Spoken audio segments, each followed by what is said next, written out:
Hola, hola parceros, mi nombre es Mauro Sánchez de Wafrica This Dog y a partir de hoy les voy a enseñar muchísimas cosas relacionadas con el deporte canino más acrobático de la historia. Disc Dog. Usted es de aquellas personas que le encanta sacarle la leche a los perros. ¡Viejo! Este es su canal. Me le regala un like a la página y se puede suscribir. Yo con el que era, viejo. Caminé.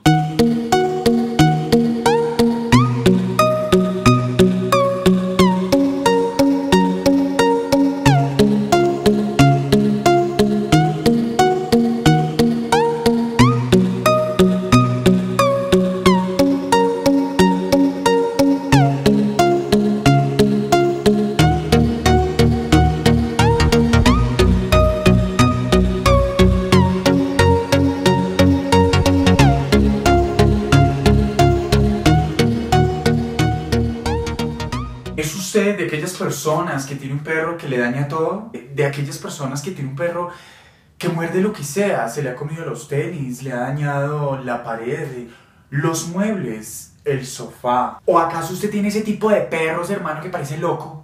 Se la pasa mirando el suelo, que persigues hasta la sombra. Todo eso tiene solución. Pero primero, vamos al grano. Les voy a presentar a 3 bestias que tengo en mi casa 100% entrenados. Lo que usted les diga, lo hacen, porque estos perros van a ser nuestros profesores. África, saluda al público. Saluda. Oh my god. Ladra. Ladra o anda ladra.